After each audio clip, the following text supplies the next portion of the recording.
Okay, let's just dive right in with maybe the biggest question of all. Who are you? Like really?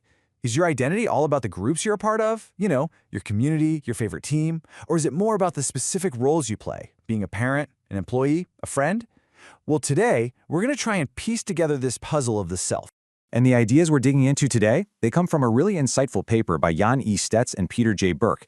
It's called Identity Theory and Social Identity Theory, and it does a fantastic job of breaking down the two main ways social psychologists have tackled this exact puzzle. All right, so let's start framing this whole thing. It really all boils down to one simple, but honestly pretty profound question. Yeah, who are you? I mean, if someone asked you to describe yourself, what's the first thing that pops into your head? Seriously, take a second. Is it your job? Your nationality?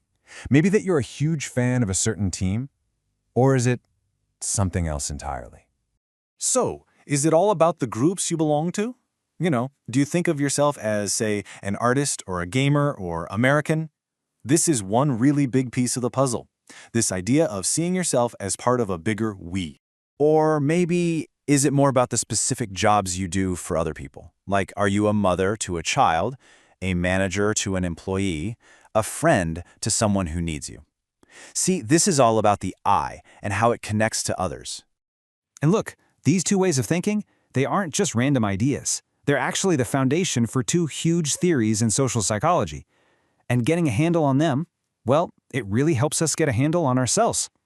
So let's bring out our two main players, shall we? We've got social identity theory and identity theory. Yeah, they sound super similar, I know, but trust me, they look at the self from two totally different angles.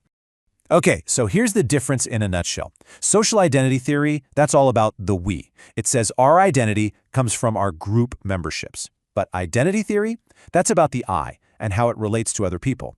It says our identity comes from the roles we play. Let's dig into social identity theory first.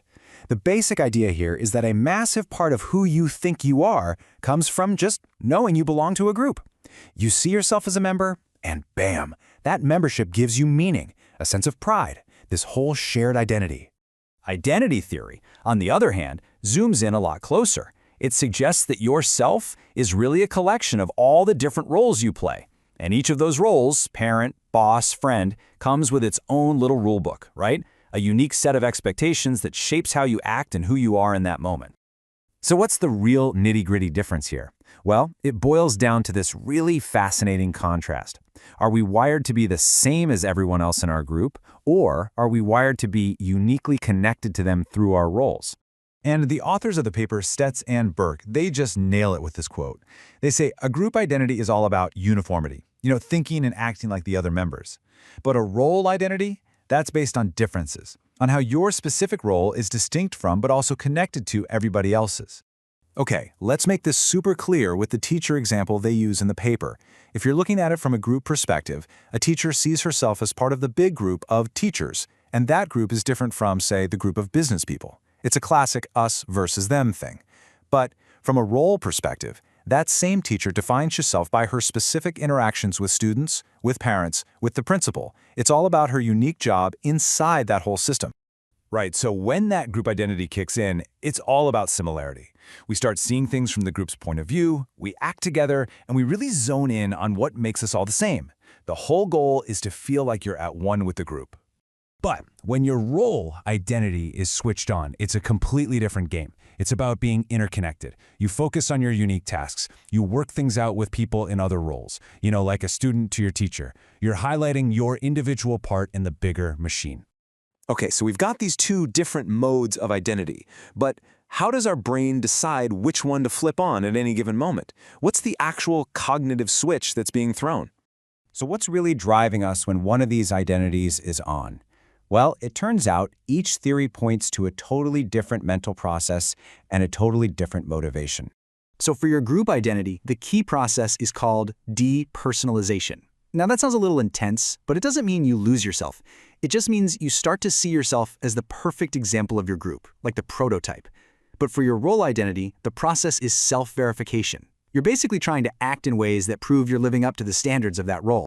And what's the reward? What do we get out of it? Well, for a group identity, the big payoff is self-esteem. We feel good because our team won or our country did something great. For a role identity, the payoff is self-efficacy. That's the feeling of competence, you know? That feeling you get when you know you're doing a great job as a parent or a leader or an artist. So, are we a we or an I? Are we all about being the same or all about being unique? Well, here's the twist. It turns out the best answer isn't about picking a side. It's about seeing how they both fit together. Let's think about your group memberships as the being part of you. This is just who you are. It's your identity based on what category you fit into. It's all about identification. And then you have your roles. Think of that as the doing part of you. This is about what you actually do, your actions, your responsibilities, how you interact with people. It's your identity in motion, really. And this is where the paper brings it all home. Stets and Burke make this beautiful point. Being and doing, they aren't fighting each other. They are both absolutely central features of who you are. So the big takeaway here is that these two theories, they're not competing for which one is right. They're more like two different lenses that we need to use to get the full picture. To really understand who we are, we have to see that we're both members of groups and performers of roles. A lot of the time, we're both at the exact same time.